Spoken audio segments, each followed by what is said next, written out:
प्रेरितों के काम अध्याय 9 और उसका वचन 1। यस।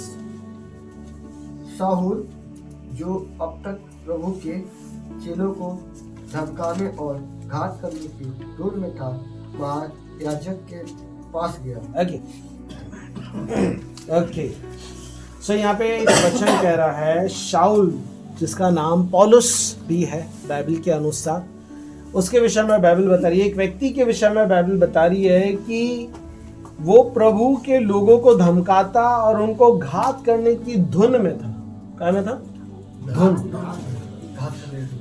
ये जो व्यक्ति है शाऊल, जिस व्यक्ति के बारे में आप बाइबल में बार बार पढ़ोगे, और ये व्यक्ति बड़ा ही खतरनाक व्यक्ति था प्रभु में आने से पहले।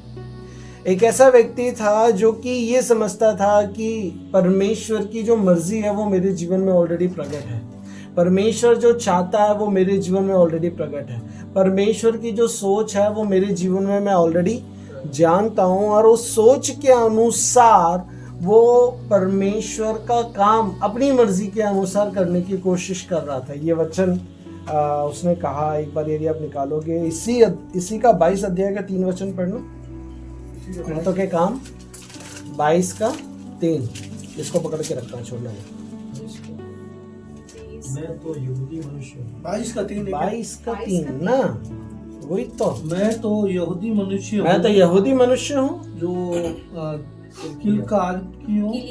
किलिकियों के तर्सुस में जन्मा, परंतु इस नगर में गमलीएल के पांव के पास बैठकर पढ़ाया गया। ठीक है। और बाप दादाओं की व्यवस्था की ठीक रीति पर सिखाया गया। ठीक है। और परमेश्वर के लिए ऐसी धुन लगाई, परमेश्वर के लिए ऐसी धुन लगाए हुए था कि जैसे तुम सब आज लगाए हो। ओके। उस समय में पौलुस जो है, जब वो काम कर रहा था, पौलुस की कहानी में आपको सिंपल शब्दों में बताना चाहता हूँ। पौलुस जो है एक अधिकारी था, और वो अधिकारी पद पे हो करके क्या करता था कि जितने भी परमेश्वर के लोग हुआ करते थे, उसको लगता था ये गलत लोग हैं, गलत बातों को लेकर के चलते हैं, गलत सोचों को लेकर के चलते हैं, गलत धारणाएं को फैला रहे हैं। इसलिए उसने निर्णय लिया कि इनको ख़त्म कर देना अच्छा है, इनको जान से मार देना अच्छा है, इनको जेल के अंदर डाल देना अच्छा है, इनको सताना अच्छा है। और वो ये सोच रहा था कि ये जो काम मैं कर रहा हूँ इससे परमेश्वर आनंदित होगा, ये जो काम मैं कर रहा हूँ इससे क्या होगा? परमेश्वर आनंदित होगा। वो इस सोच को लेकर के उस समय में परमेश्वर के लोगों को क्या करता था? सताता था। परमेश्वर के लोगों को सताता था, जेल के अंदर डालता था, मारता था, कूटता था, गालियां देता था, संगति से जाकर के खींच कर लेकर के आता था और उनको जेल के अंदर डाल दिया करता था। और उसको लगता था मैं बहुत अच्छा काम कर रहा हूँ। और उसी धुन के मुताबिक वो जो वहाँ का राजा था, उससे एक अधिकारी का पद, उससे एक पत्र लिया और बोले मैं दमिश्क जाकर के वहाँ से भी जितने परमेश्वर के लोग हैं उनको भी जाकर के पकड़ के जेल खाने के अंदर डालूंगा। वो उसके अंदर इतनी धुन हो गई थी उस चीज में। मतलब ये सोचो, वो व्यक्ति एक गलत जीवन की ओर जा रहा है, लेकिन उस गलत जीवन के प्रति उसकी धुन हो गई, गलत सोच को करने के लिए। मतलब कोई भी परमेश्वर किसी को मारने की इजाजत कैसे देगा? उस समय में परमेश्वर किसी को जान से खत्म करने की इजाजत नहीं दे सकता है, लेकिन ये व्यक्ति जो है इस बात को यहाँ पे सोच रहा है कि ऊपर वाला इस बात से आनंदित होगा कि हम किसी को जान से मार दें, हम उसके नाम से लोगों को सताएं, हम उसके नाम से लोगों को जेल खाने के अंदर डाल दें। परमेश्वर आनंदित होगा, परंतु विपरीत है। और वो उसी सोच को लेकर के, क्योंकि लोगों की धारणाएं आज जो है पूरी तरीके से चेंज हुई पड़ी, लोगों की सोच को पूरी तरीके से चेंज कर दिया गया है, लोगों के विचार पूरी तरीके से बदले हुए हैं। उनको लगता है हम जो कर रहे हैं हम सही कर रहे हैं, उनको लगता है हम जो जी रहे हैं सही जी रहे हैं, हम जो बोल रहे हैं सही बोल रहे हैं, हम जो कर रहे हैं सही कर रहे हैं। क्योंकि उनके अंदर जो मेंटेलिटी है वो मेंटेलिटी गलत डाली गई है। और जब उस व्यक्ति की मेंटेलिटी को चेंज करने के लिए कुछ चीजें बताई जाती है, वो व्यक्ति सुनना पसंद नहीं करता। जब आप उसको कुछ बताने के लिए जाओगे, भैया आप जिस रास्ते पे जा रहे हो ना वो रास्ता गलत है, वो व्यक्ति उस बात को नहीं सुनेगा, वो व्यक्ति उस बात को नहीं मानेगा। क्यों? क्योंकि वो बहुत समय से उस मेंटेलिटी के अंदर जी रहा है, उस विचार शैली के अंदर वो जी रहा है, इसलिए वो उस मेंटेलिटी को बदलना नहीं चाहता, चेंज नहीं होना चाहता। समझ में? इसलिए कोई भी चीज जब आपकी जिंदगी में आपके ऊपर एकदम से डाल दी जाती है ना, जैसे कि कोई बच्चा है, मान लो इसी को ले लो, अभी स्कूल जा रही है? नहीं जा रही। अभी इसको पहले दिन स्कूल लेकर के जाना, जब आप इसको पहले दिन स्कूल लेकर के जाओगे रो रो के पहाड़ उखाड़ लेगी वो, आदत नहीं है उसको। लेकिन जब आप उसको उस आदत में डालने की कोशिश करोगे उसको पसंद नहीं आएगा।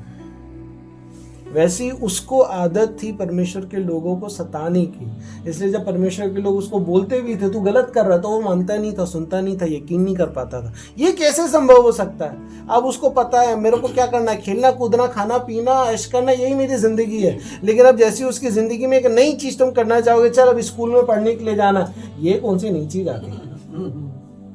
ये तो इतने सालों में तो नहीं है, अभी कैसे आ गई? तो वो रोएगी, खूब रोएगी, मेरे को नहीं जाना। अब वो माँ बाप के ऊपर डिपेंड करता है, उसको छोड़ेगी नहीं छोड़ेगी। समझ में? वैसे ही मैं आपको ये बताना चाहता हूँ, एक मेंटेलिटी से उठाकर किसी व्यक्ति को दूसरे मेंटेलिटी में लेकर के आना बड़ा मुश्किल है। वैसे ही आपका और मेरा जीवन है।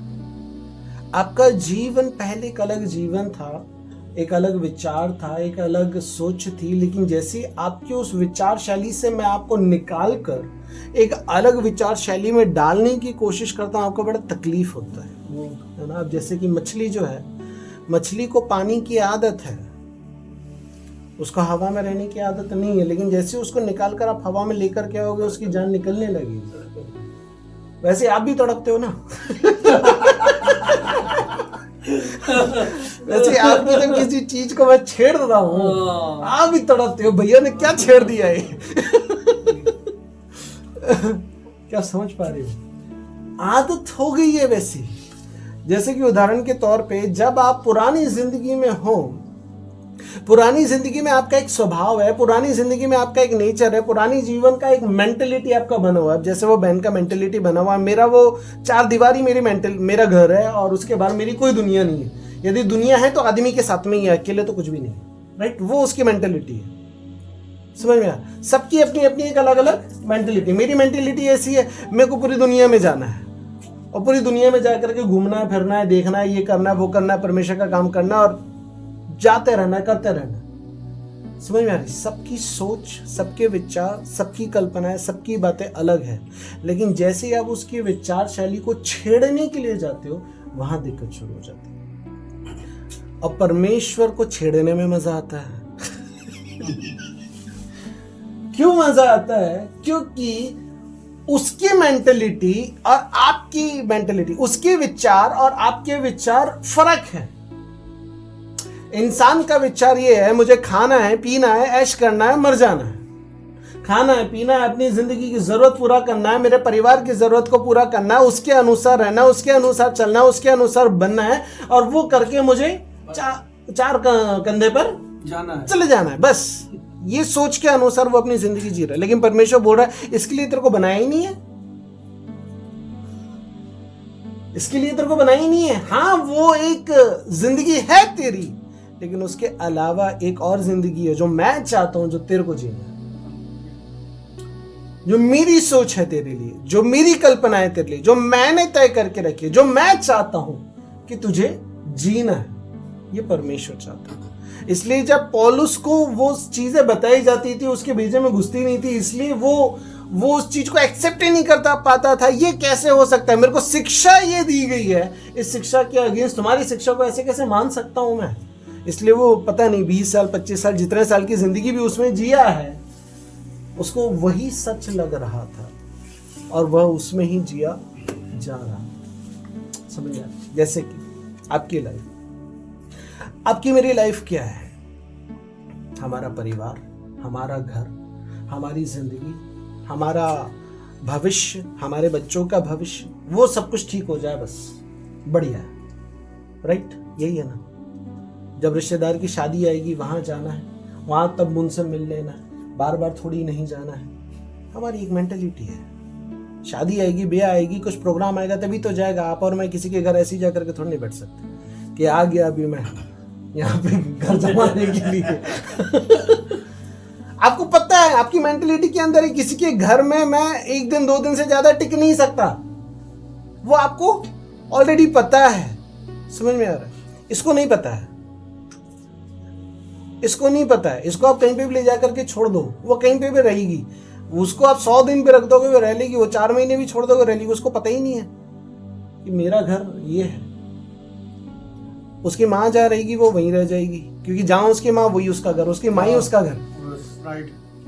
क्योंकि उसकी मेंटेलिटी वैसी है। क्या आप समझ पा रहे हो मैं क्या बताना चाह रहा हूँ? मैं आपको ये समझाना चाह रहा हूँ, मैंने अपनी जिंदगी में एक विचार शैली बना करके रख ली है, और आपकी मेरी जो विचार शैली है, आप और मैं उस विचार शैली के अनुसार अपनी जिंदगी क्रम के अनुसार जी रहे हैं। सुबह उठना है, ब्रश करना है, बच्चों के लिए खाना बनाना है, टिफिन पैक करना है, स्कूल भेजना है, खाना बनाना है, आदमी का टिफिन पैक करना है, पैक करके उनको भेज देना है। फिर क्या है, मेरे पापड़ बाकी हैं, फिर क्या है, मेरे बर्तन बाकी है, फिर क्या है, मेरे कपड़े बाकी है, फिर क्या है, फिर थोड़ा सा आराम करना है, फिर क्या है, शाम को उठना है, रेडी होना है, आदमी आने वाला है। क्या लेके, लकड़ी लेके या बिल्कुल लेके? वो तो जैसे उसके कर्म, ठीक है, जैसे पति के कर्म। राहुल को क्या है, आदमी आने वाला है, धमकी दिखना चाहिए, नहीं दिखी तो वैसे ही गुस्सा हो जाएगा। ठीक है, क्या आया था घर पे थकार करके, उसको देखने के लिए सोचा था घर पे तो हीरोइन बैठी है उसको देखने के लिए, लेकिन आ करके देखा तो कोई और ही मिल गई है। इसलिए रेडी होकर के बैठना पड़ता है। वो बेचारी रेडी होकर के बैठती है कि कम से कम आदमी काला पीला हरा नीला जैसे होकर के आए, मैं तो ढंग से बैठूं।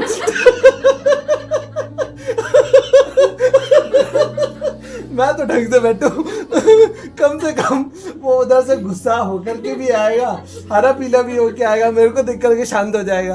है कि नहीं? बेचारी बहनें कितना आदमियों के लिए मेहनत करती है। फिर बेचारे आदमी आती है तो बड़े प्यार से आती है, पानी लाओ आपके लिए। वो पानी देती है, चाय देती है। हाँ, आदमी रिलैक्स हो गया, अच्छा वो भी जाके नहा लो भाई। क्या आप समझ रहे हो? आपने उस मेंटेलिटी के अनुसार अपनी जिंदगी को क्या कर लिया, ढाल लिया। और आप उस मेंटेलिटी के अनुसार हर रोज आप वैसे ही क्रम में अपनी जिंदगी को जी रहे हो। अब संडे आ गया, संडे आज तो मैं लेट उठूंगी, क्यों? बच्चों का स्कूल नहीं है ना। आदमी बोलते ठीक है यार, पूरा सप्ताह तो मेहनत करते रहती है, चल आज के दिन छोड़ देता हूँ। बेचारे थोड़ी सी दया कर देते, ठीक है सो ले, कितना सोना है। अब आदमी बोलता है ठीक है आज मैं भी काम पे 10 बजे जाऊंगा तो उससे पहले कर दियो, वो भी थोड़े दयालु हो जाते हैं। और फिर संडे के दिन आपका मेरा रिलैक्स का दिन हो जाता है। आज कोई टेंशन नहीं है, टिफिन का कोई झंझट नहीं है ना, कोई दिक्कत की बात नहीं है। बट उस दिन भी एक दिक्कत आ जाती है, अरे यार भैया ने और संगति रखी है।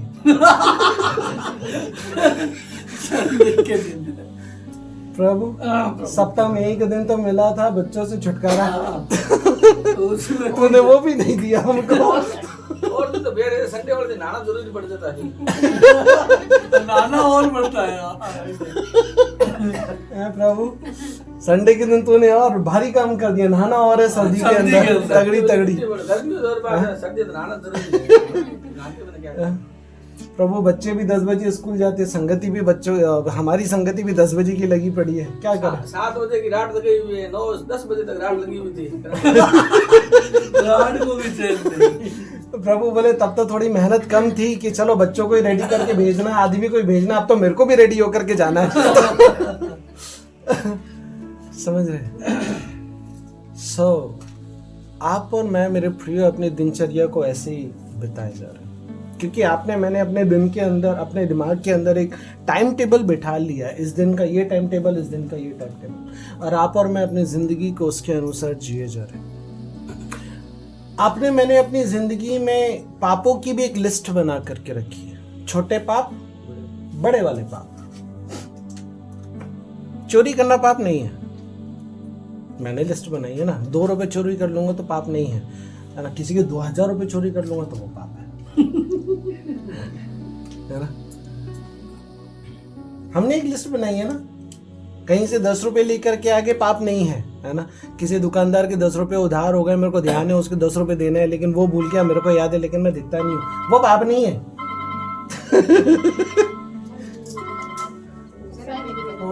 वो पाप नहीं है आपकी नजर में, है ना।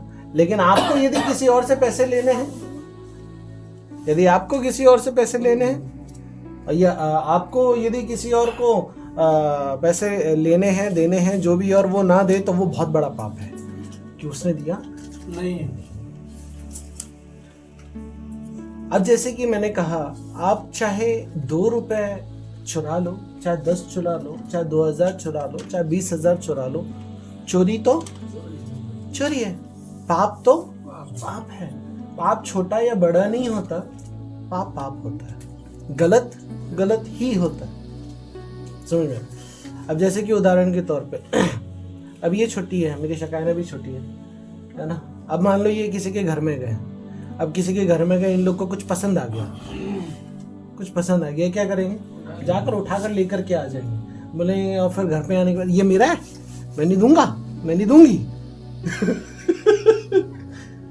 क्या समझ में आ रहा है? क्या आपने उसको चोरी करना सिखाया कि मैंने शकायनों को सिखाया कि दूसरे के घर के सामान को उठा के लेकर के आ जाना? हमने सिखाया? नहीं। बच्चे को कहां से सीख में आ गया? क्या आप समझ रहे? देखकर सीखते, उसने आपको देखा ही नहीं ना चोरी करते हुए। बाप तो बाहर रहता, बच्चा, माँ तो कहीं चोरी करने जाती है। पसंद आ गया ना, समझ में आ गया ना? आपने सिखाया क्या? आप तो दिन भर बाहर रहते, उसने आपको चोरी करते देखा नहीं। माँ घर के अंदर पापड़ में लगी पड़ी, वो कहाँ से देखेगी? हम दोनों घर के बाहर कहीं जाते नहीं, वो कहाँ से सीखेगी शकायना? क्या आप समझ रहे हो? वो बच्चे ने क्या कर लिया? सीख लिया अपने आप। कैसे सीख लिया? कैसे सीख लिया? क्योंकि जो माँ बाप के अंदर है वो ऑलरेडी बच्चों के अंदर जाता है। जैसे एग्जाम्पल, जब आप देखोगे, जब दुनिया में बच्चा आता, वो माँ नहीं तो बाप की, दोनों में से किसी एक की शक्ल लेकर के आता। आदतें भी उनमें से किसी न किसी की होती है, 100%।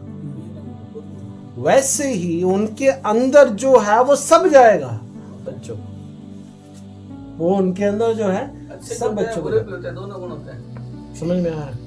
तो इंसान जो है वो पैदाइशी गुनाह में, पैदाइशी अपराधों में, पैदाइशी जो है गलत तरीके से पैदा हुआ, इस वजह से उसकी मेंटलिटी में ही पाप है। क्या आप समझ पा रहे हो? आपने, मैंने सिखाया थोड़ी नहीं उसको चोरी करना, वो तो सीख लिया अपने आप ही। मैं आपको जस्ट ये बताना चाह रहा हूँ, हम ये समझते हैं कि ये पाप है, ये पाप नहीं है, ये गुनाह है, ये गुनाह नहीं है, ये अधर्म है, ये अधर्म नहीं है, है ना। एक बार एक व्यक्ति, पता नहीं कौन था, मुझे याद आ गया घटना, वो बोला, जब मैं बड़ा होऊंगा ना तो मैं क्या करूंगा, एक बड़ा सारा घोटाला कर लूंगा। क्या कर लूंगा? बड़ा सारा घोटाला कर लूंगा, 10-15 करोड़ का घोटाला करके जेल चले जाऊंगा। क्यों? घोटाला करके जेल चले जाऊंगा तो पैसा देना नहीं पड़ेगा ना, पैसा अपना हो जाएगा, 2-4 साल की जेल काट के आ जाएंगे, घर वाले छुड़ा देंगे, बाद में बेल हो जाएगी 1-2 साल के अंदर। उसके बाद क्या करेगा? फिर वो 10 करोड़ से ऐश करूंगा। मेंटलिटी देखो सामने वाले व्यक्ति की, चल क्या रही है? आज वही चल रहा है ना दुनिया में, आज वही चल रहा है। सरकार ने पिछले दिनों काफी टाइम हो गया, एक ऐसा फरमान निकाल दिया कि मेडिकल लाइन में जितने भी लोग एक्सपेरिमेंट करके मेडिकल्स निकालते हैं, यदि उस मेडिकल से किसी की डेथ भी हो गई तो उनके लिए एक वो ठहरा दिया जाएगा, पैसे देने। हाँ, एक क्या बोलते हैं उसको, ध्यान नहीं आ रहा मेरे को। हाँ, मुआवजा ठहरा देंगे कि आपको वो तो होगा, पेनल्टी लगेगी, आप इतने पेनल्टी पेड कर देना और आपको छूट मिल जाएगी, वापस आप कर सकते हो। तो इसको लेकर के बहुत विरोध हुआ।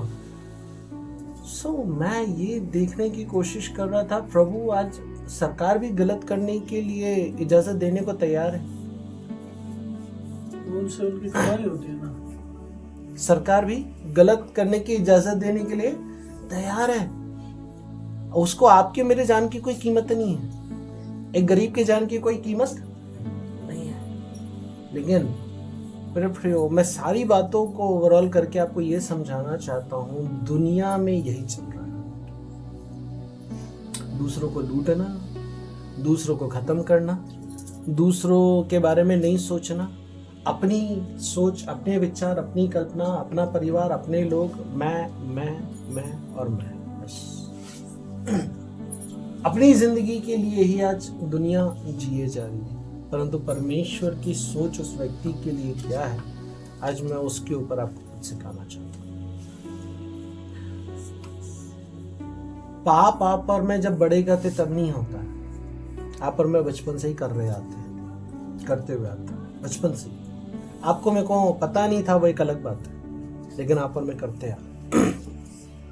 दाऊद राजा जो भजन संहिता का लिखने वाला है, वो कहता है, मैं पाप के कारण अपनी माता के गर्भ में पड़ा। मैं सोच रहा हूं प्रभु, एक बच्चा जो मां की गर्भ के अंदर है, वो पाप के कारण पड़ा है।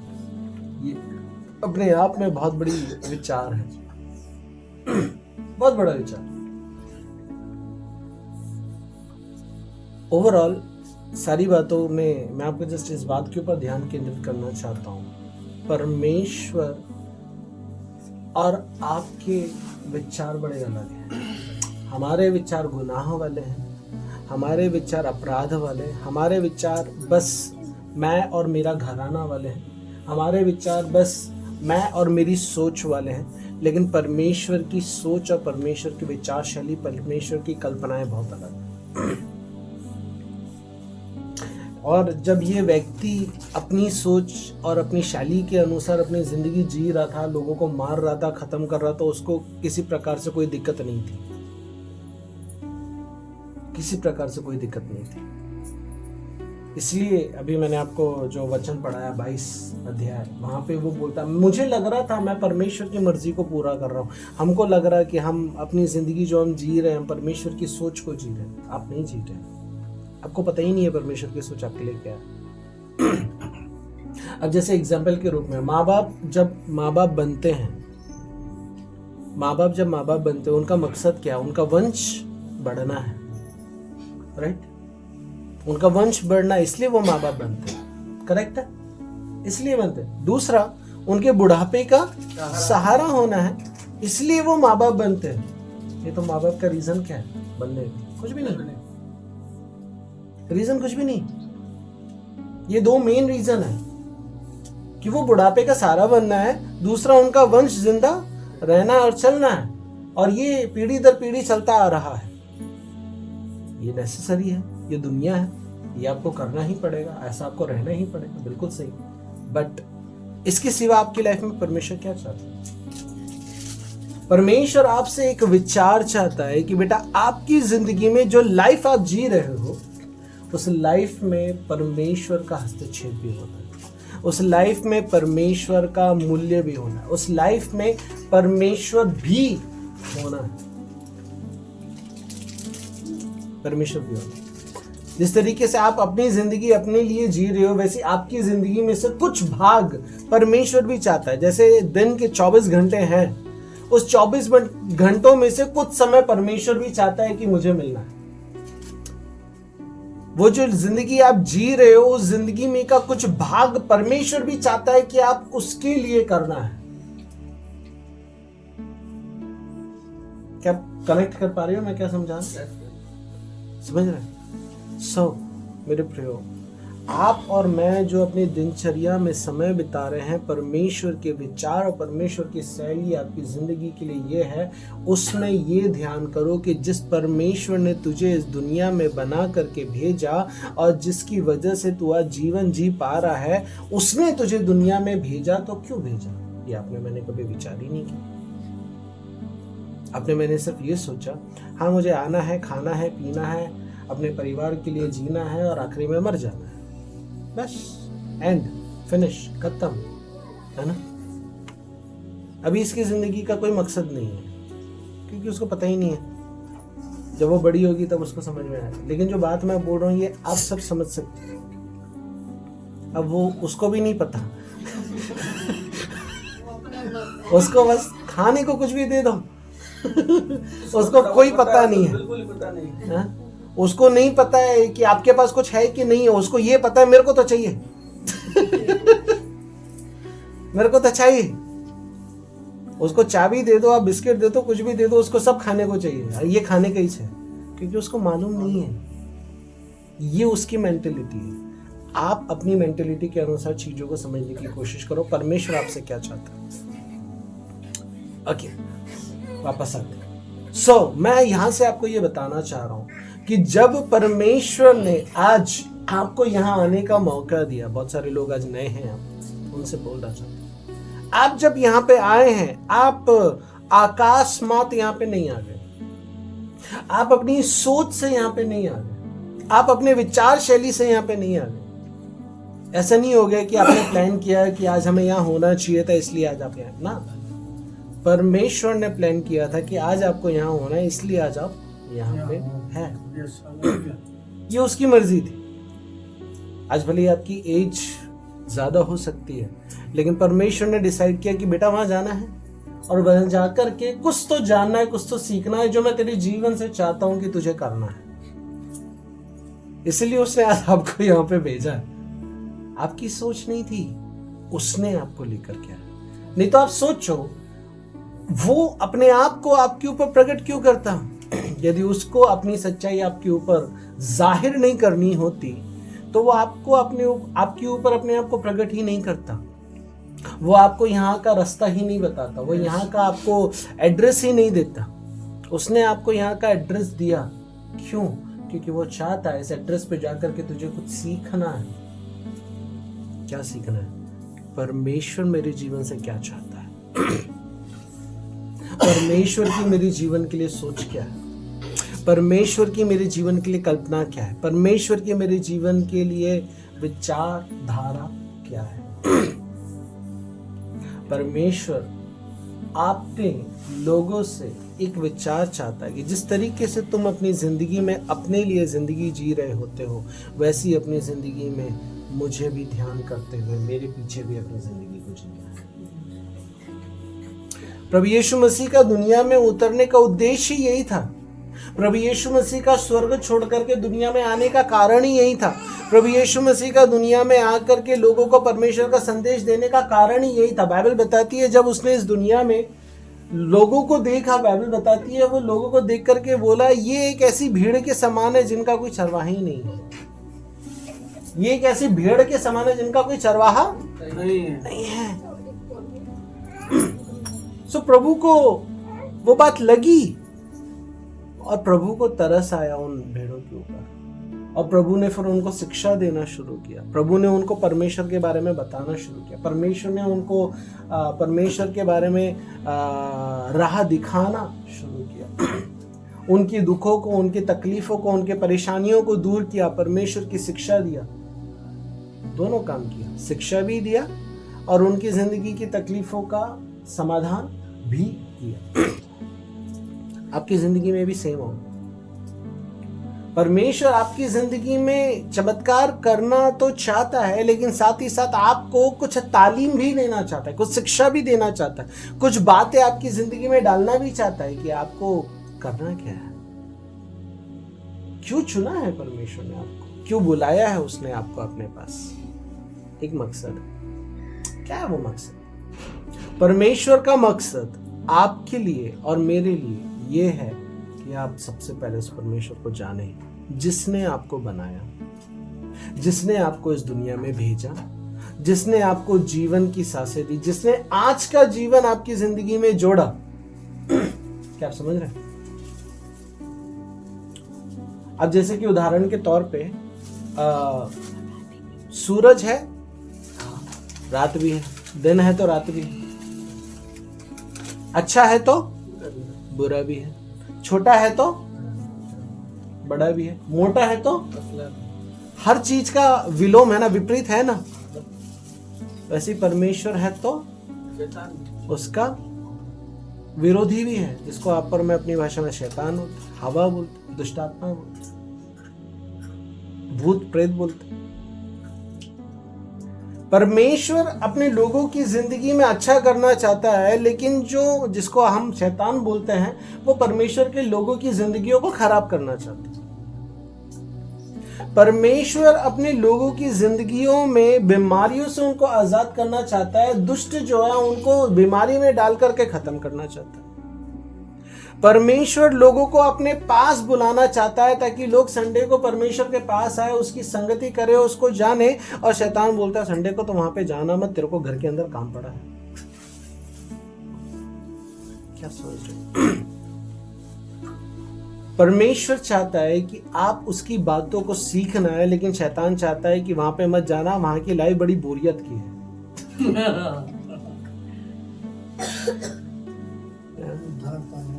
वहां की लाइफ आपको संसार से कट ऑफ कर देती है। वहां की लाइफ आपको दुनियावी जिंदगी जीने की इजाजत नहीं देती है ना?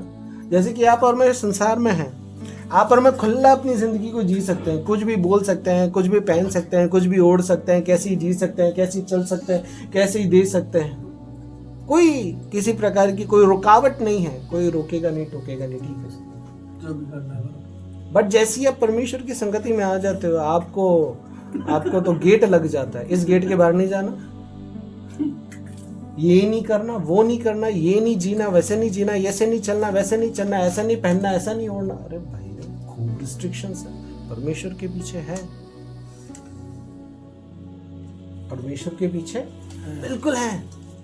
क्योंकि जो संसार है और जो संसार का सरदार है, वो चाहता है कि संसार उसके इशारों पे नाचे, और परमेश्वर वो होना नहीं देना चाहता, वो होने नहीं देना चाहता। इसलिए परमेश्वर की सोच ये है कि लोग जब उसकी सच्चाई को जाने, उसकी सच्चाई को जानने के बाद वो उस परमेश्वर के ऊपर विश्वास करें कि वही है जिसने मुझे इस दुनिया में भेजा। अब जैसे कि उदाहरण के तौर पे, जब एक गर्भ के अंदर एक बच्चा होता है, आप उसकी जब प्रोग्रेस को देखोगे, आप सोचोगे कि यार ये कैसे हो जाता है, पता नहीं। वो प्रोग्रेस अपने आप में बहुत ही सोच विचार करने वाली प्रोग्रेस है। कैसे आंखें आ जाती हैं, कैसे हड्डियां बन जाती हैं, कैसे मांस चढ़ जाता है, कैसे नसें आ जाती है, कैसे पूरा बॉडी स्ट्रक्चर 9 महीने के अंदर कंप्लीट हो जाता है। सोचने वाली बात है ना। यहाँ पे कोई घर को बनाता है तो बनाने वाला दिखता है, जब अंदर स्ट्रक्चर बन रहा होता है एक बेबी का तो पता नहीं चलता है बनाने वाला कौन है। बस बन रहा है, कैसे बन रहा है पता नहीं है, ईटा कौन डाल रहा है मालूम ही नहीं है, पानी कौन सींच रहा है मालूम ही नहीं है, बस बन ही जा रहा है और सारी दुनिया देख रही है। लेकिन कोई ये नहीं सोच रहा है भाई ये जिसने किया वो कितना दिमाग लगा करके किया है। रोबोट्स जो हैं वो 24 घंटे काम करा लो, मशीन्स जो है 24 घंटे काम करा लो, कोई दिक्कत नहीं है। लेकिन आदमी या औरत के लिए उसने रात बना के रखा है, तेरे को रेस्ट करना जरूरी है भाई, तू रोबोट नहीं है। सोचने वाली बात है। उसको कैसे पता था कि मेरे को रेस्ट की जरूरत है, इसलिए रात को तेरे को सोना है, राइट? जब परमेश्वर ने इंसान को बनाया, इंसान के अनुसार उसने सारी चीजें करी। आज जो आप और मैं दिन में ऑक्सीजन ले पा रहे हैं, हवा ले पा रहे हैं, उसके लिए उसने पेड़ को बना करके रखा है कि पेड़ ऑक्सीजन देंगे तो आप और मैं ले पाएंगे, यदि वो ऑक्सीजन नहीं देंगे तो आप और मैं तो गए। इसलिए जब एरोप्लेन चलता है, वो जो ऑक्सीजन का वो है लिमिट है वहीं तक के रहता है, उसके ऊपर नहीं जाता। उसके ऊपर जाएगा तो फिर दिक्कत है। क्या समझ रहे? परमेश्वर ने सारी चीजें बड़ी सिस्टमैटिकली इस दुनिया के अंदर बना करके रखी। कुछ लोग जो हैं दुनिया में वो बोलते हैं परमेश्वर नाम की चीज ही नहीं है। अच्छा, तू कहां से आ गया? तू कैसे आ गया? यदि परमेश्वर नहीं है तो जैसे कि आप एग्जाम्पल के रूप में, इसके लिए मैं बड़ा अच्छा एग्जाम्पल देता हूँ। कई लोग बोलते हैं दुनिया में परमेश्वर ही नहीं है ना, नास्तिक लोग है ना, मैं भी उसमें से निकल करके आया, वो एक अलग बात है, मानी जाएंगे। नास्तिक लोग बोलते हैं परमेश्वर ही नहीं है। तो मेरा एक सवाल होता है उनसे, अभी जैसे कि आप यहाँ पे आए, यहाँ पे सब सिस्टमैटिक था ना, दरी अपनी जगह पे थी, ये झांझ अपनी जगह पे, वो किताब अपनी जगह पे, मैं चेयर पे हूँ, आपके लिए पूरा ये सेटअप लगा हुआ। ये सारा सेटअप किसी ने सेट करके रखा है, किसी ने झाड़ू किया, किसी ने पोछा किया, किसी ने दरी लगाया, किसी ने बिखरा हुआ था, सब स्टैंडर्ड करके रखा, राइट। वैसे ही जब कोई व्यक्ति घर में आता है उसको सब साफ सुथरा मिलता है ना, मतलब किसी ने किया है। वैसे ही बेटा जब तू दुनिया में आया तो तेरे को सांसों के लिए पेड़ मिल गया, ये नेचुरली हो गया क्या? तेरे को दिन के लिए सूरज मिल गया, ये नेचुरली हो गया क्या? रात के लिए चंदा मामा मिल गया, ये नेचुरली हो गया क्या? हाँ, परमेश्वर ने सारा पानी खारा नहीं बना करके रखा, मीठा भी रखा ताकि आप पी सको, क्योंकि खारा तो पी नहीं पाओगे ना। ये नेचुरली हो गया क्या? ये कैसे हो गया?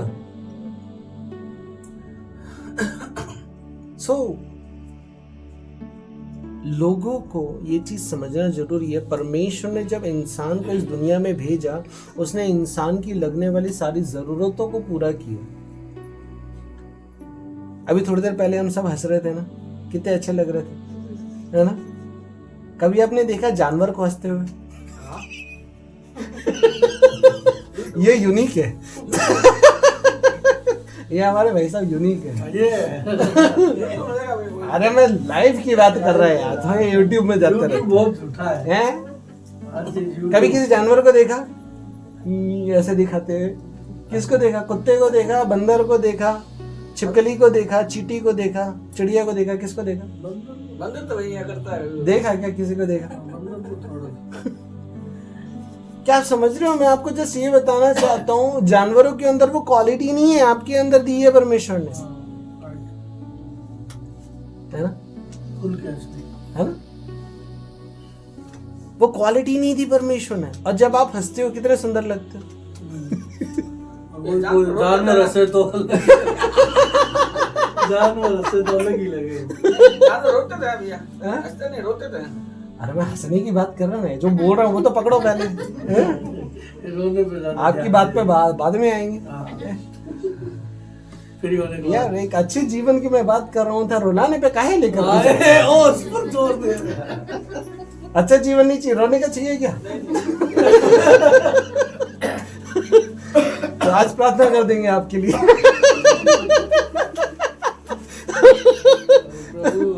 मैं अभी पिछले दिनों एरियल भैया को सुन रहा था, है ना, तो उन्होंने एक व्यक्ति उनके पास आया और वो व्यक्ति आकर के उनके पास आकर के बोलता, भैया मेरे को ना दशमांश नहीं निकलता है, मेरे लिए प्रार्थना कर दो।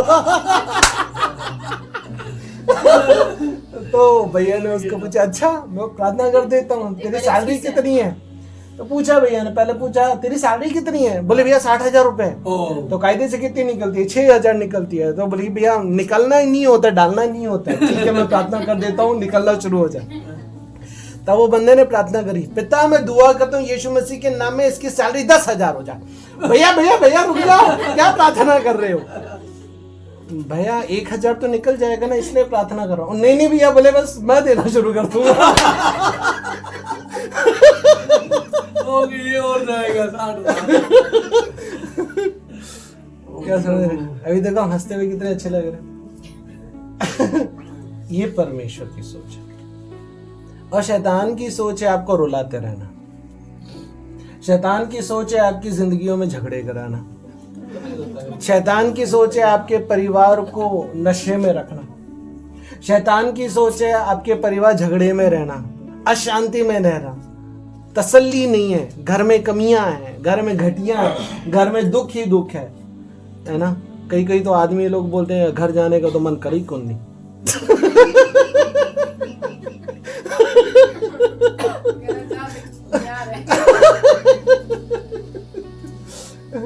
कुछ बहनें भी बोलती होगी आ गया बेटा खाने का।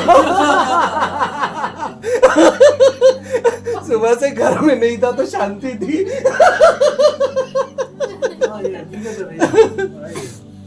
कभी कभी बच्चे जब स्कूल में रहते हैं घर बड़ा शांत रहता है।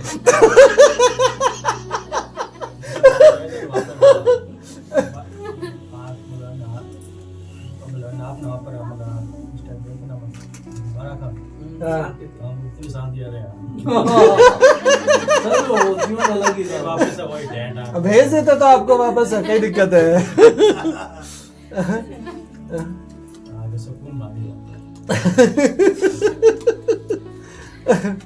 समझ पा रहे? सारी चीजें है ना, ये सारी चीजों पे यदि आप और मैं गौर करें तो आपको मेरे को समझ में आता है परमेश्वर जो है वो आपकी जिंदगी में शांति और तसल्ली और आनंद चाहता है। परमेश्वर आपकी जिंदगी नशे रहित चाहता है। परमेश्वर आपकी जिंदगी में चाहता है कि आप आनंद का जीवन जियो, खुशहाली का जीवन जियो, प्रेम का जीवन जियो, आपकी जिंदगी में भरपूरी हो, आप वो जीवन जियो। ये परमेश्वर की सोच इस दुनिया के लोगों के लिए। लेकिन शैतान की सोच ये नहीं है। शैतान की सोच ये है दुनिया में कोरोना भेज दो, अच्छा है। शैतान बोलता है दुनिया में कैंसर भेज दो, अच्छा है ना।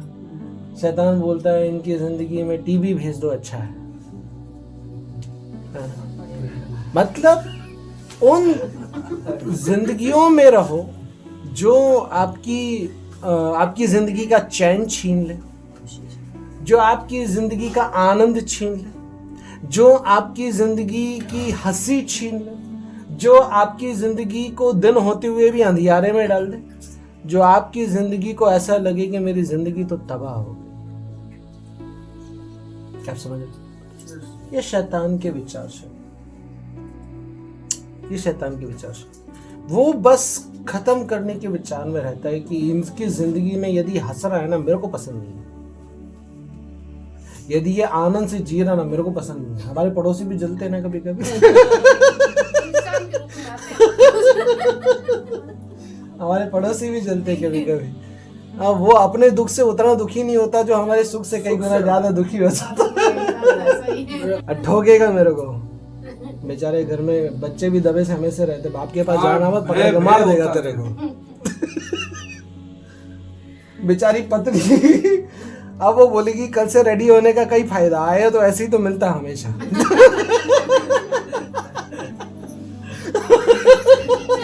खुद रेडी होके आता है। पहले आई होगी तो रोज रेडी होती थी, 1 महीना 2 महीना 3 महीना, सोचा देख के कभी तो सुधर के आएगा, तो रोज रेडी हो रही थी। अब 1 महीना हो गया, 2 महीना, 4 महीना, 6 महीना, हट भाड़ में जाए ये सब। अब तो मैं भी ऐसी भूतनी के समान घूमते रहूंगी। एक तो भूत है ही, मैं भी और बन जाती हूँ।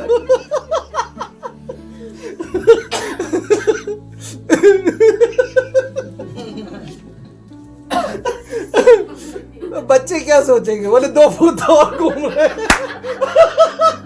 अपन ऐसे चलते।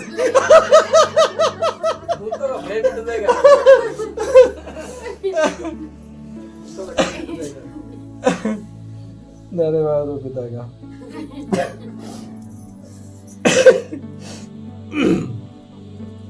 एक बार की बात है,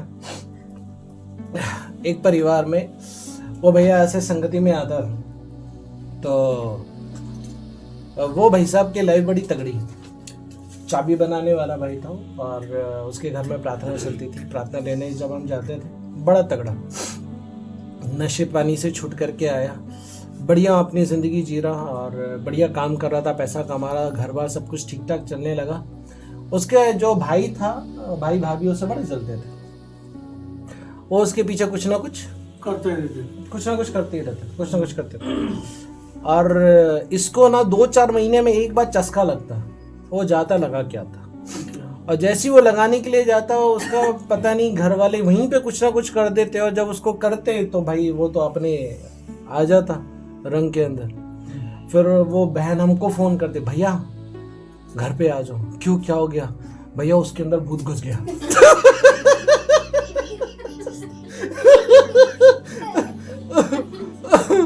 वो पिए गाली बके, वो पिए बीवी को मारने को दौड़े, और बीवी भी डरे। तो एक बार तो कर दिया, 2 बार तो कर दिया, तीसरी बार कर दिया। परेशान हो गए हम लोग भी, यार 2 महीने ठीक रहा फिर बिगड़ जाए, 2 महीने ठीक रहा फिर बिगड़ जाए, 3 महीने ठीक रहा फिर बिगड़ जाए। अब हम जब उसके लिए प्रार्थना करने जाए तब और नाटक, प्रार्थना करते हैं जब वो डांस करने लगता वहां पे। अरे यार ये सिस्टम और अजीब है। तो मेरे साथ एक प्रभु का दास गया हुआ, तो वो जब देख रहा, वो तो प्रार्थना करते करते ऐसा खड़ा हो गया। मैं बोला प्रार्थना कर उसके लिए, बोले डांस में मजे आ रहे।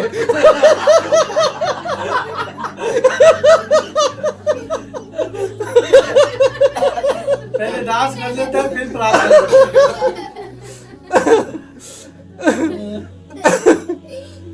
फाइनली उसके लिए प्रार्थना करके हम दुष्ट आत्मा को निकालते और दारू पी करके लेकर के आ जाता है। अब एक दिन तो मेरा दिमाग खराब हो गया, मैं बोला आज के बाद मैं नहीं आना प्रार्थना करने के लिए यार, ये तो गजब, जब से करे हर 2 महीने में नाटक करे, हर 2 महीने में नाटक करे। अब 2 महीने के बाद मैं तो बोल दिया मैं नहीं आ रहा। अब फाइनली एक समय आया, वो दूसरे पासवान जो आते थे वो भी चले गए, बोले मैं भी नहीं आ रहा। अब वो बहन मुझे फ़ोन करे, बोले भैया वो इतने छोटे छोटे बच्चे होंगे भैया मेरे बच्चों को देख लो भैया प्लीज़, मेरे बच्चों को देख करके आ जाओ। उस बहन के लिए देख करके, उसके बच्चों को ध्यान करके हम लोग गए, प्रार्थना किए, प्रार्थना करके आदमी ठीक हो गया। उसके बाद मैं राजस्थान आ गया। राजस्थान आने के कुछ समय बाद 6, 8, 10 महीने के बाद मेरे को खबर मिली वो बहन जल करके मर गई। क्या खबर मिली?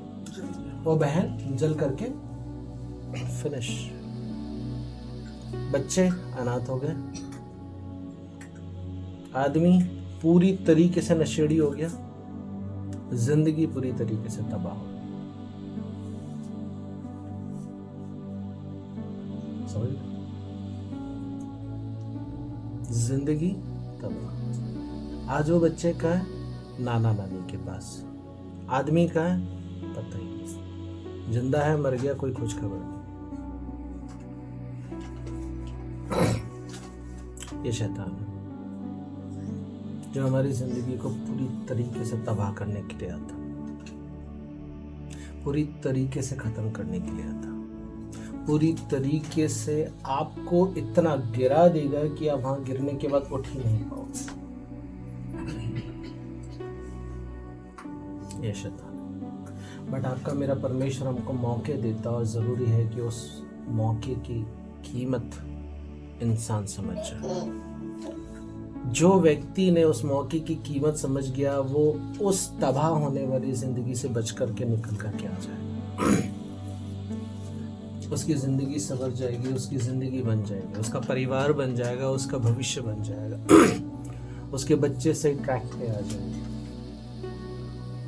घर में एक व्यक्ति का निर्णय पूरे घर को बदल देने के लिए काफी होता है।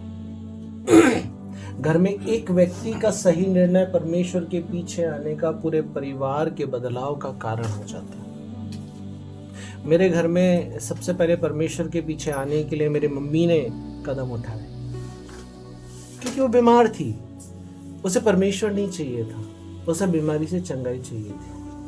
और वो बीमारी से चंगाई लेने के लिए ऐसी एक संगति में आई और प्रभु के जन ने उसके लिए प्रार्थना करी और वो उसी दिन ठीक हो गई। और उसके बाद से उसने परमेश्वर को अपनी जिंदगी दे दी कि प्रभु इतने साल से बीमार थी, किसी ने कुछ नहीं किया, किसी ने नहीं संवारा, किसी ने हाथ नहीं दिया, किसी ने बढ़ाया नहीं, किसी ने कुछ अच्छा किया नहीं। मेरे बच्चे सही होते हुए भी कुछ नहीं कर पा रहे, मेरा आदमी रेलवे में होते हुए भी मेरा इलाज हो नहीं पा रहा, सब कुछ। फाइनली उसने निर्णय लिया, जिस परमेश्वर ने मुझे बिस्तर से खड़ा कर दिया उसी के लिए जीऊंगी। और उसने निर्णय लिया और उसने परमेश्वर के पीछे जीना शुरू किया। जब उनने परमेश्वर के पीछे जीना शुरू किया, उनके बाद मैंने प्रभु के ऊपर विश्वास किया।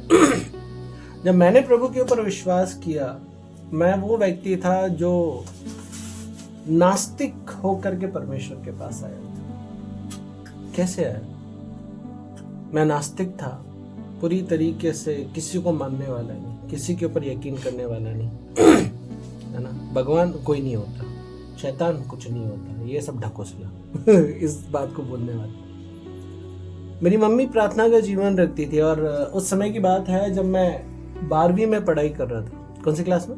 12वीं पढ़ाई कर रहा था। और वो सूर्य ग्रहण का दिन था और शाम को 6 बजे सूर्य ग्रहण लगने वाला था।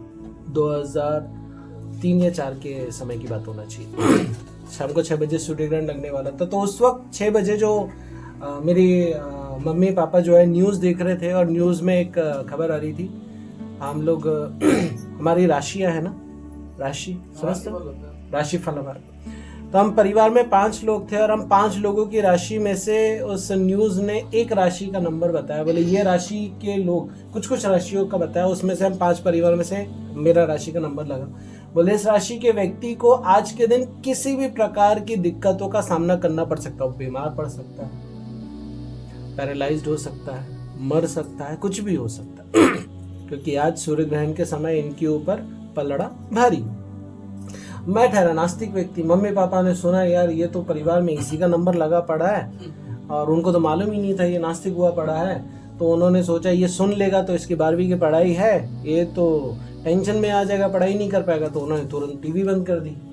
परंतु अपन तो नास्तिक इंसान, अपन ने तो न्यूज़ सुन लिया, कोई फर्क पड़े को नहीं क्योंकि अपन मानते ही नहीं इन चीज़ों को। अब 6 बजे लाइट चली गई, 6 से 8 बजे तक 2 घंटा लाइट नहीं थी, तब मैं दिए के अंदर पढ़ाई कर रहा हूँ और 8 बजे जैसे मैं उठा हूँ मुझे सर दर्द हो रहा है कड़क एकदम।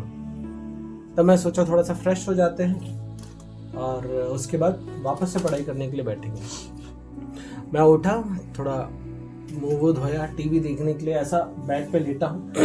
इधर मेरे पापा बैठे, वहाँ पे मेरी मम्मी बैठी है, उधर टीवी लगी है और हम सब टीवी देख रहे हैं। तभी टीवी देखते देखते अचानक से एक हॉरर म्यूजिक, डरावना भयानक भूत वाला म्यूजिक बजा और जैसे वो म्यूजिक बजा, उस म्यूजिक को सुनते ही मेरा बॉडी जो है मेरा साथ छोड़ दिया,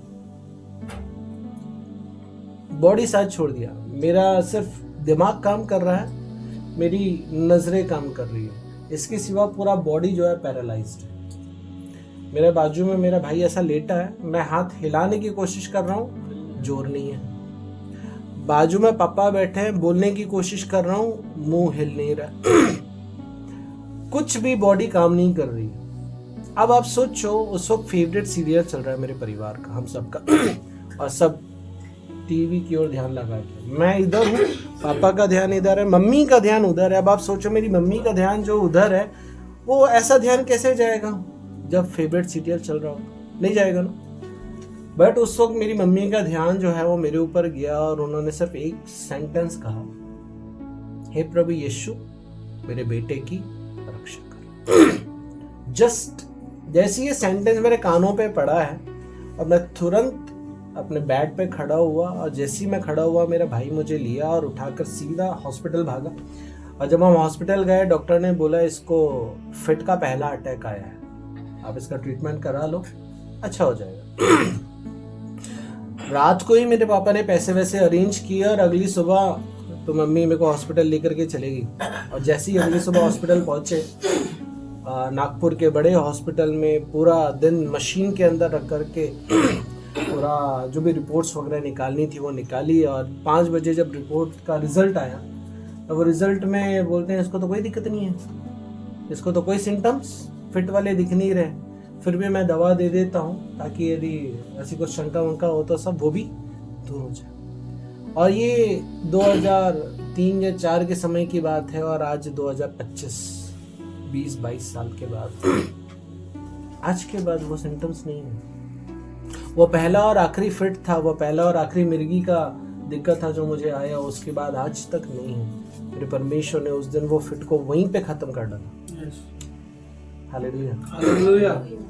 इससे मेरे प्रियो मैं आपको जस्ट ये बताना चाहता हूँ, मेरा परिवार मुझे उस स्थिति में देख करके टेंशन में आ गया कि मेरे लड़के का क्या होगा, इसके भविष्य का क्या होगा, इसकी जिंदगी का क्या होगा।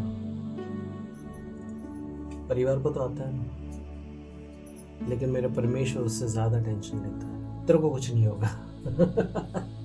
भैया उसमें मतलब आंखें तो खुली रहती है ना, आंखें खुली रहती, सब ध्यान तो सब रहता है, मेरा भी हो रखा है। सो मेरे प्रिय मैं आपको जस्ट ये बताना चाहता हूँ, जो परमेश्वर है वो आपको इन सारी परिस्थितियों से बाहर निकालना जानता है, इन सारी चीजों से बाहर निकालकर पूरी तरीके से आपको चंगा करना जानता है। यदि वो मेरी फिट को स्टार्टिंग में ही खत्म कर सकता है, मेरी जिंदगी में मैं अपने घर का सबसे कमजोर बच्चा, शरीर में भी बुद्धि में भी। शरीर में ऐसे कि मुझे ज्यादा मैं खेल नहीं सकता था, पता नहीं क्यों, हार्ट का कुछ प्रॉब्लम रहा होगा, तो मैं ज़्यादा भाग दौड़ नहीं सकता, ज़्यादा मेहनत नहीं कर सकता, ज़्यादा भारी सामान नहीं उठा सकता, ज़्यादा कुछ चीज़ें कर नहीं सकता, क्योंकि ज़्यादा मैं करता हूँ मैं जल्दी हाफ जाता, जल्दी थक जाता। पता नहीं क्या बॉडी स्ट्रक्चर था, कभी चेकअप कराया ही नहीं, अजीब ही दिक्कत थी, ज़्यादा मेहनत नहीं करने वाली। पता है मालूम कट्टा लेके आया था अंदर थोड़ा, नहीं मेरी सच्ची बोली तो भैया की है। आपकी तो क्या भैया? भैया अभी तो ठीक है, उस समय में कुछ भी नहीं थी, उस समय में तो ऐसे ही थे बस। समझ यार। बट जैसे मैं परमेश्वर में आया, परमेश्वर ने मेरी वो सारी परिस्थितियों को बदल दिया। आज उस समय में मैं क्रिकेट नहीं खेल सकता था सही तरीके से, उस समय में सही तरीके से फुटबॉल नहीं खेल सकता, उस समय में सही तरीके से रनिंग नहीं कर सकता, उस समय में सही तरीके से भाग भाग कर काम नहीं कर सकता था। लेकिन जब मैं परमेश्वर में आया, मैंने एक चीज देखा कि परमेश्वर ने मुझे शरीर में पूरी तरीके से बदलाव दिया। मैं कैसे समझा? जब मैंने परमेश्वर में आया, परमेश्वर में आने के बाद मेरा मकान जब बन रहा था, तब मुझे कई बार लेबर नहीं मिले काम करने के लिए। मिस्त्री तो आ जाते, लेबर नहीं आते, तब भैया लेबर बन के मेरे को ही जाना पड़ता। तब वो तगारी उठा करके मुझे ही देना पड़ता मिस्त्री को, ईंटें उठाकर मुझे ही देना पड़ता, पूरा दिन सुबह से लेके शाम तक मुझे लगातार रहना पड़ता। मैंने उस वक्त ध्यान नहीं दिया। फिर बाद में जब घर का काम कंप्लीट हो गया, तब मैं सोच रहा हूँ यार मैं बचपन में तो ऐसा नहीं था, बचपन में तो इतनी मेहनत नहीं कर सकता था। बचपन में ये सारी चीज जब मैं करने लगता था मेहनत वाला, तो मैं जल्दी थक जाता था, हाफ जाता था, रुक जाता था, बैठ जाता था, है ना, और ये सब नहीं कर सकता था। लेकिन परमेश्वर ने मेरी जिंदगी से इन सारी चीजों को क्या कर दिया? खत्म कर दिया। बताने का मतलब ये, जब आप अपनी जिंदगी में अपने परमेश्वर के पास आते हो, प्रभु यीशु मसीह के पास आते हो, अपना जीवन आप उसको समर्पित करते हो, प्रभु आपकी जिंदगी को पूरी तरीके से बदल देता है। आपकी जिंदगी में डॉक्टर ने क्या बोला वो चीज मायने नहीं रखती है, आपकी जिंदगी में परमेश्वर क्या बोल रहा है वो चीज मायने रखती है। मेरे परमेश्वर ने मुझे फिट से भी चंगा किया, मेरे परमेश्वर ने मुझे शरीर में भी पूरी तरीके से भला चंगा रखा, और आज प्रभु का धन्यवाद मैं भला चंगा सारी बातों में। प्रियो, मैं आज आपको जस्ट ये बताना चाहता हूँ, शैतान आपकी जिंदगी को खत्म करने के लिए आएगा, आपके परिवार में अशांति लेकर के आएगा, आपकी ज़िंदगी में बीमारियां लेकर के आएगा, आपकी ज़िंदगी में नशे लेकर के आएगा, मृत्यु लेकर के आएगा, श्राप लेकर के आएगा, जलन की भावना दूसरों की लेकर के आएगा। समझ में आया? लेकिन परमेश्वर आपको इन सारी चीज़ों से छुड़ाता है, आपको इन सारी चीज़ों से बचाता है, आपको इन सारी चीज़ों से बाहर निकालता है। आमीन, आमीन। इसलिए आज जस्ट आपको ये विचार शैली मैं बांटना चाहता हूँ। शैतान की विचार शैली आपको आपके परिवार को खत्म करने के लिए होती है, परंतु परमेश्वर की जो विचार शैली आपके लिए है, आपके परिवार को बचाने के लिए, आपके परिवार को अच्छा जीवन देने के लिए, आपके परिवार को नशे से बाहर निकालने के लिए, मृत्यु की जिंदगी से बाहर निकालने के लिए, अकाल मृत्यु की जिंदगी से बाहर निकालने के लिए, और एक अच्छा जीवन देने के लिए होती है। अच्छा जीवन देने के लिए परमेश्वर आपकी जिंदगी से आपकी बुराइयों को दूर निकाल देता है, जब आप अपने परमेश्वर के पीछे अपनी जिंदगी जीना शुरू करते हैं। परमेश्वर आपकी नशे की जिंदगी दूर करता है, परमेश्वर आपकी गालियों की जिंदगियों को दूर करता है, परमेश्वर आपकी जिंदगी में जो आप अशांत तरीके से, है ना, बड़े ही दबे सहमे से अपनी जिंदगी जीने की कोशिश कर रहे हो, उसको दूर करता है और आपको तसल्ली देता है, आपको एक आशा देता है कि बेटा दुनिया की आशा तो खत्म हो जाएगी, मेरी आशा खत्म होने वाला है। दुनिया का प्रेम तो खत्म हो जाएगा, मेरा प्रेम खत्म होने वाला है। दुनिया तेरी चिंता करना छोड़ देगा, मैं तेरी चिंता करने छोड़ने वाला नहीं। दुनिया आपका साथ छोड़ सकती है। अब जैसे एग्जाम्पल के रूप में, कल मैं एक प्रभु के जन के साथ बैठा हुआ था, मैं उनसे बातें कर रहा था। वो मेरे को बता रहे थे, बोले भैया जब मेरे पापा आर्मी में थे, हमारा एक अच्छा लाइफस्टाइल था। आर्मी में जो अधिकारी थे उनके पास बाइक नहीं थी, लेकिन मेरे पापा के पास गाड़ी थी। वो साइकिल से चलते थे, मेरे पापा गाड़ी से चलते थे, है ना। एक इतना रुबाब वाला जीवन था। हमारे घर में पहला फोन हमारे घर में था, पहली गाड़ी हमारे घर में थी, पहली वॉशिंग मशीन हमारे घर में थी, पहली फ्रिज हमारे घर में थी, पहली टीवी हमारे घर में थी। इतने आशीषित हम थे, और तब सब लोग हमको सलाम करते। लेकिन मेरे पापा नशे में थे। क्या में थे बोले? नशे में थे, और नशे की वजह से उनकी जॉब छूट गई। तो था तो ध्यान से सुनो। नशे की वजह से उनकी क्या हो गई? जॉब छूट गई। नशे की वजह से मेरी जो मम्मी थी, है ना, बाहर जाके बात कर लो आंटी, मैसेज लिखती हूँ। ठीक। नशे में जो मेरी मम्मी थी कि इनसे इतना परेशान हो गई थी वो, उन्होंने एक बार इतनी सारी दवाइयां लेकर के खा ली,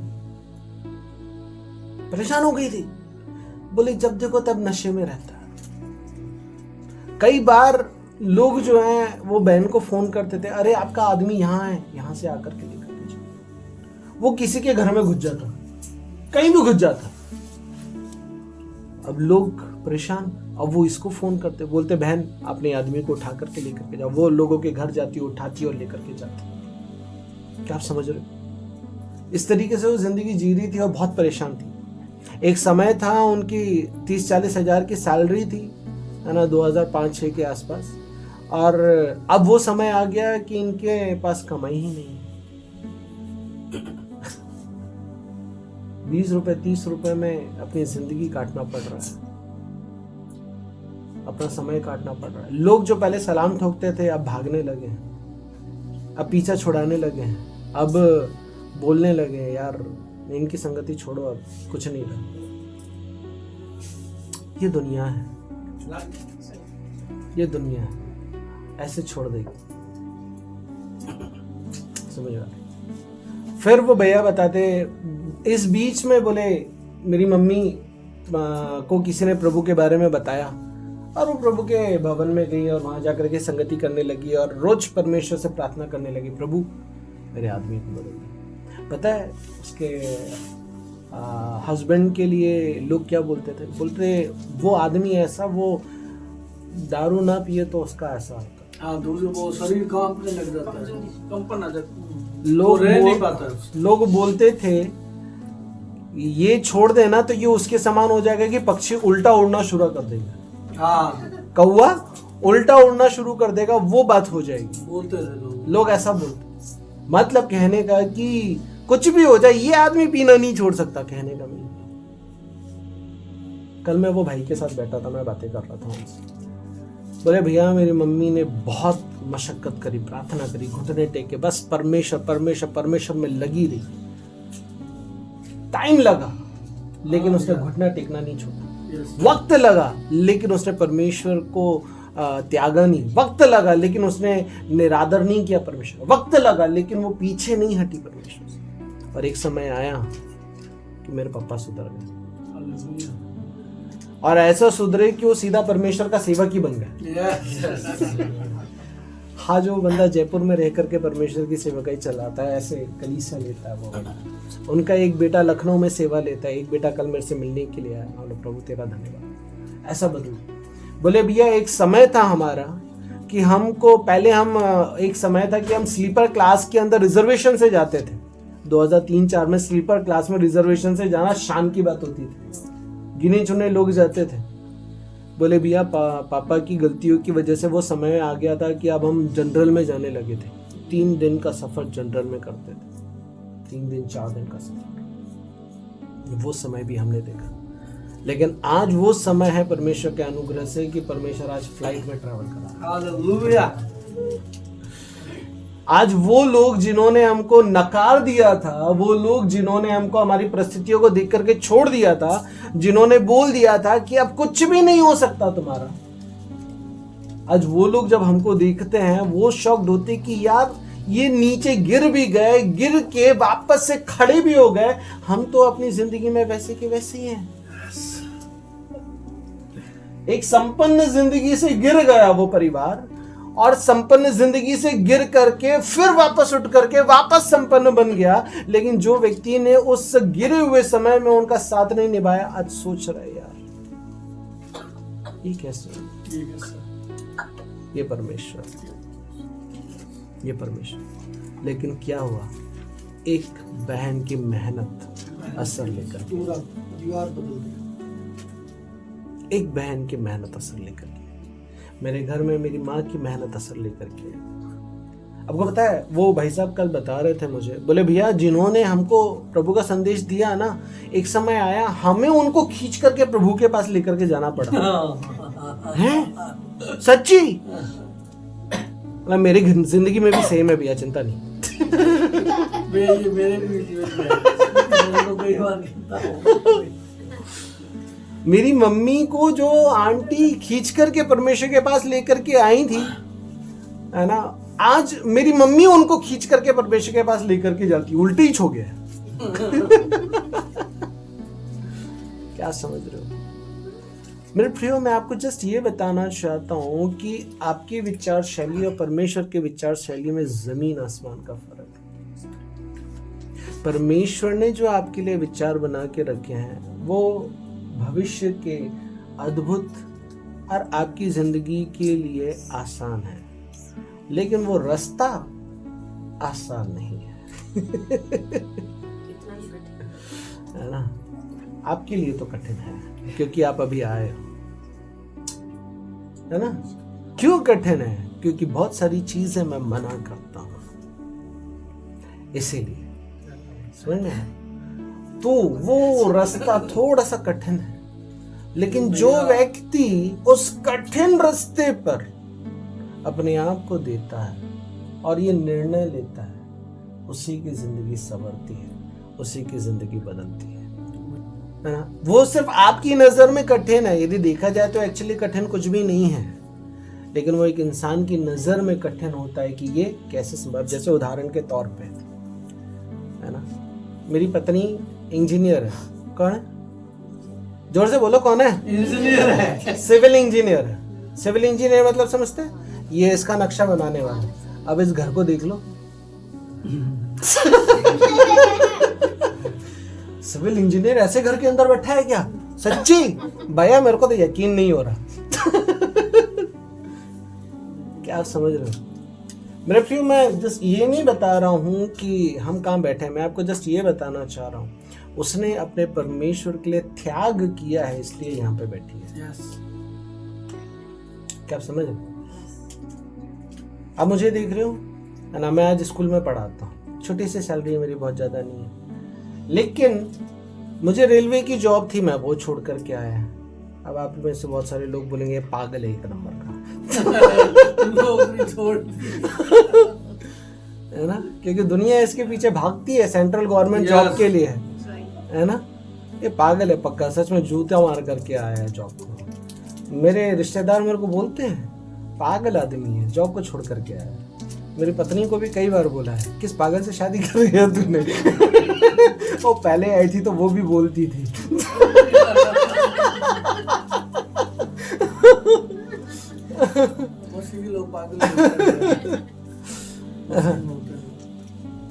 परमेश्वर ने सहायता किया, नहीं तो रेलवे की जॉब कोई छोड़ सकता है, सेंट्रल गवर्नमेंट जॉब कोई छोड़ सकता है, छोड़ करके आ सकता है ना? बहुत सारे लोगों को आज ये भी गलत फहमी है कि भैया रेलवे की जॉब छोड़ करके आए तो भैया को पेंशन मिलती है। अरे मेरे को कोई पेंशन नहीं मिलती रे बाबा।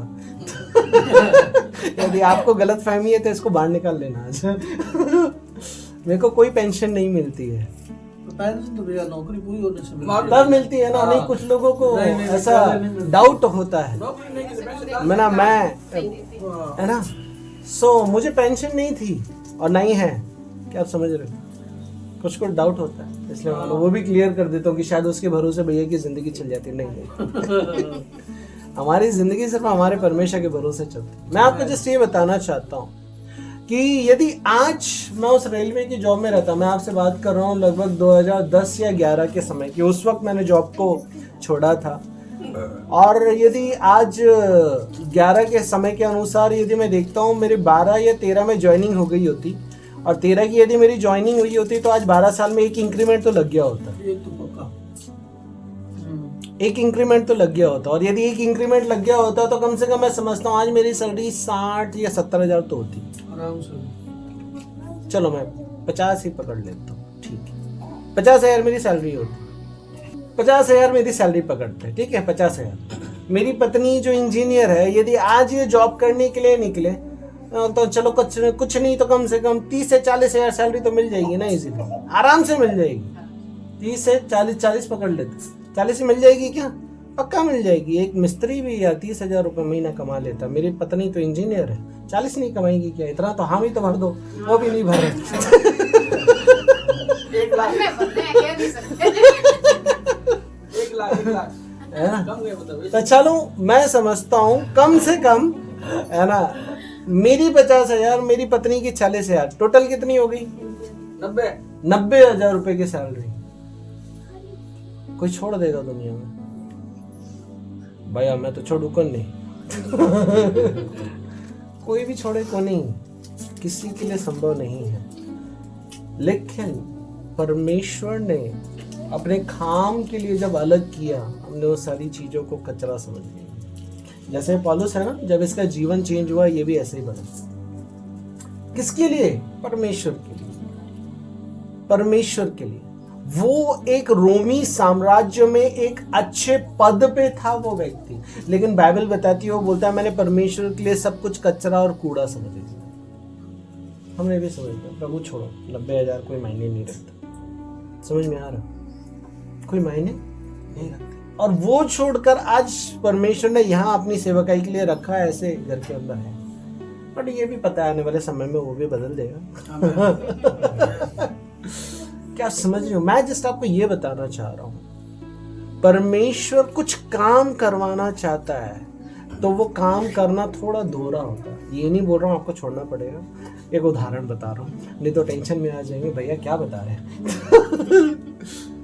क्या समझ रहे हो? मैं आपको जस्ट ये बताना चाह रहा हूं, परमेश्वर के पीछे जीने वाली जिंदगी एक त्याग की जिंदगी होती है। बिना त्याग के एक व्यक्ति परमेश्वर के पीछे अपनी जिंदगी नहीं जी सकता। जो बिना त्याग के परमेश्वर के पीछे जिंदगी नहीं जी सकता, उसकी जिंदगी में वो परमेश्वर की बरकतों को प्राप्त भी नहीं कर सकता। शैतान तो उसी नशे के अंदर रखेगा, शैतान तो उसी झगड़े के अंदर रखेगा, शैतान तो उसी चापलूसी की जिंदगी के अंदर रखेगा, शैतान तो बस वही गेट टुगेदर वाली जिंदगी एक दूसरे के प्रति वही रखेगा। झगड़े रगड़े, मार, धन, तूफान, गाली गलोच। बट परमेश्वर आपको मेरे को इन सारी जिंदगी से बाहर निकाल कर एक अच्छी जिंदगी जीने की ओर लेकर के जाता। लेकिन जब वो लेकर के जाता तो थोड़े से त्याग करने के लिए भी वो आपको बोलता। वो आगे बताएंगे, अभी बताऊंगा तो घंटे हो जाएंगे।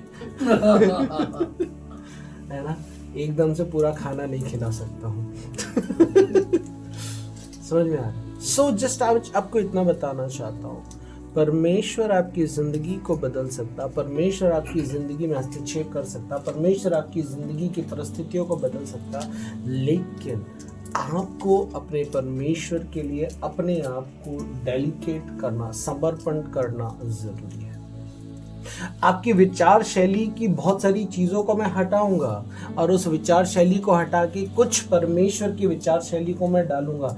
आपको वो एक्सेप्ट करना पड़ता है, और जब आप उसको एक्सेप्ट करके लेकर के चलते हो, परमेश्वर आपकी जिंदगी पूरी तरीके से बदल देता है। जैसे इसकी जिंदगी बदल दी। ये व्यक्ति पहले लोगों को मार रहा था ना जान से, अब ऊपर वाला जान से मारने की इजाजत कैसे दे सकता है किसी को? राइट।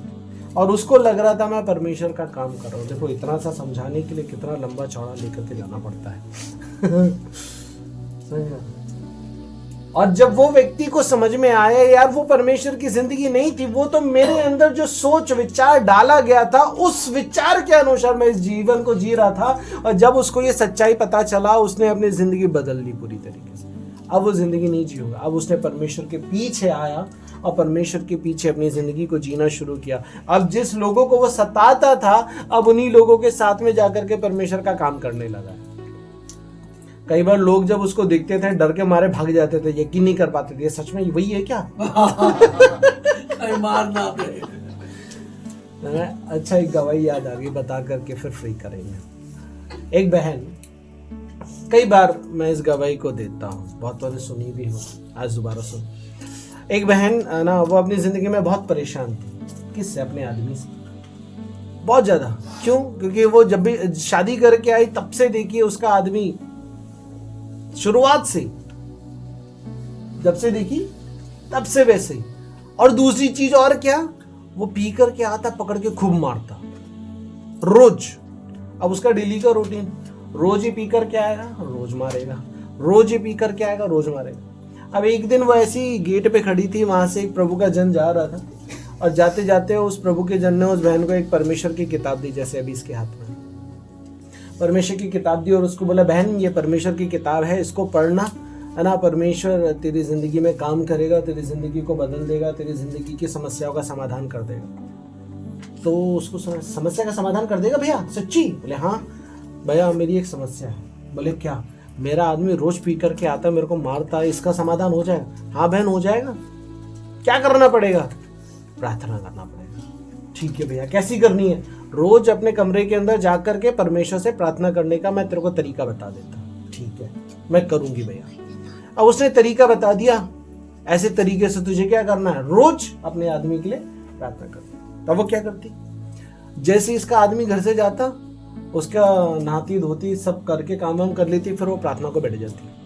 अब वो प्रार्थना करती। एक दिन वो उधर मुंडी करके प्रार्थना कर रही थी, इतने में वो आदमी आ गया दोपहर के समय। कभी जिंदगी में नहीं आते, एक दिन आ गया। और उस वक्त क्या कर रही थी? क्या कर रही थी? और जोर से बोलो क्या कर रही थी? प्रार्थना। अब जब वो प्रार्थना कर रही थी, अब वो आदमी पीछे खड़ा खड़ा देख रहा है, क्या रही है घुटने पे आकर के क्या कर रही है, और सुन और रहा है, मेरे लिए प्रार्थना कर रही है। ये प्रभु दारू पी करके आता है, इसको बदल दे। प्रभु ये रोज मेरे को मारता है, इसको बदल दे। सुन भी रहा है, मेरे लिए प्रार्थना। ठीक है भाई। अब वो प्रार्थना खत्म करके जैसी उठी, अब उठ करके जैसी मुड़ी, उसने देखा आदमी आ गया, वो तो चमक गई। बोले अब तो मारेगा मेरे को आज तो और बुरा डर गई बेचारी।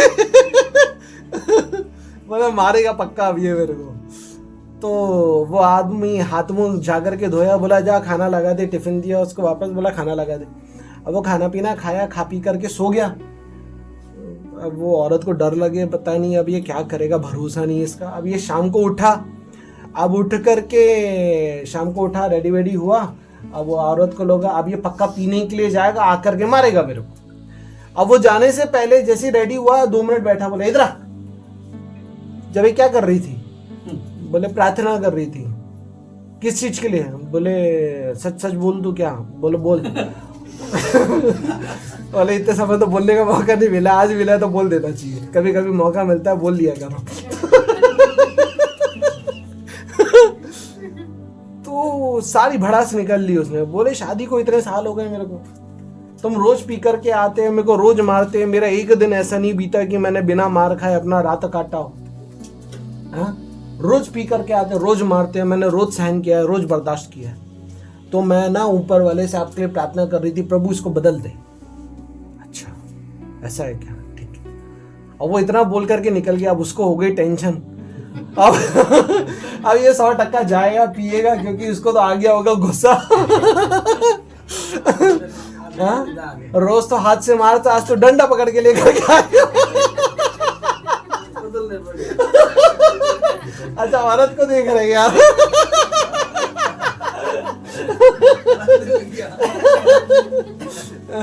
बोले आज तो ज्यादा मारेगा मेरे को। वो बेचारी कड़क होकर के बैठ गई। बोले आज तो मार खाना पक्का है। वैसे ही तो खाती हूँ, आज और खाऊंगी। ओके। और फिर फाइनली जब वो आदमी घर पे आया, उस औरत को लगा अब ये पक्का पकड़ के मेरे को मारेगा। तब वो आदमी बोलता है इधर आ। तब ये पास में गई, देखी यार आज जिंदगी में पहली बार दारू पी करके नहीं आया, और गजब ही हो गया। मैं तो सोच रही थी पकड़ के मारेगा मेरे को, आज तो उल्टा ही हो गया। आज दारू पी करके नहीं आया और पास में भी बुला रहा है। डरते डरते गई, क्या पता बिना पी के ही मारेगा।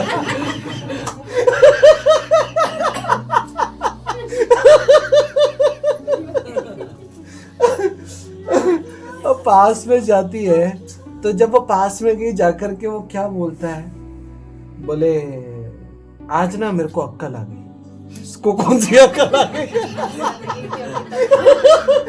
अब उसको हजम कैसे हो ये बात जो इतने सालों में नहीं हुआ, एक दिन में कैसे हो जाएगा? हजम नहीं हो रही है उसको।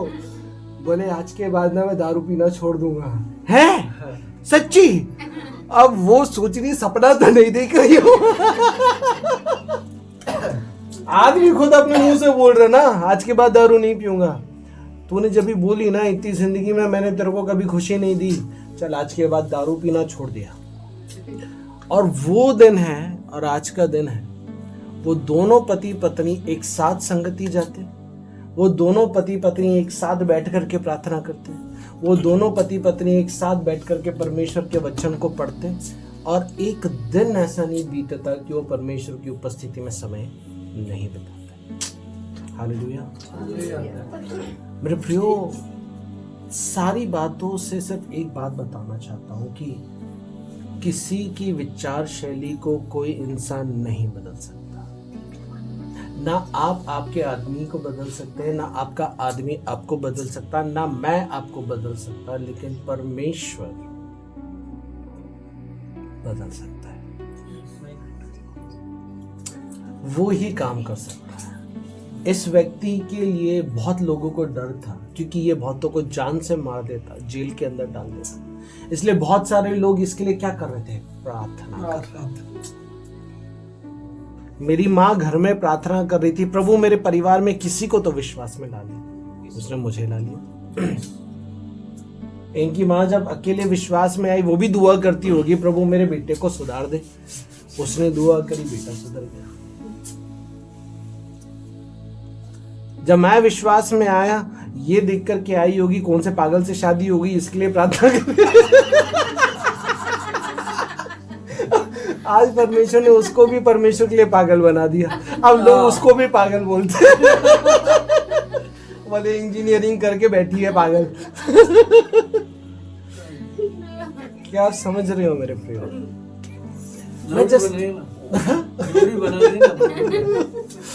मैं जस्ट आपको ये बताना चाहता हूँ मेरे प्रियो कि आपको, आपके परिवार को, आपके विचार शैली को, किसी भी इंसान को सिर्फ और सिर्फ परमेश्वर बदल सकता है, लेकिन उनके बदलने के पीछे आपका हाथ होता है। यस, इंपॉर्टेंट है। उनको बदलने के पीछे आपके घुटने होते हैं, उनको बदलने के पीछे आपकी प्रार्थनाएं होती हैं, उनको बदलने के पीछे आपका परमेश्वर के साथ बिताया हुआ समय होता है। वो बहन ने एक दिन प्रार्थना मिस नहीं करी, इसलिए उसका आदमी ने निर्णय लिया कि आज के बाद मैं शराब नहीं पीऊंगा। यस।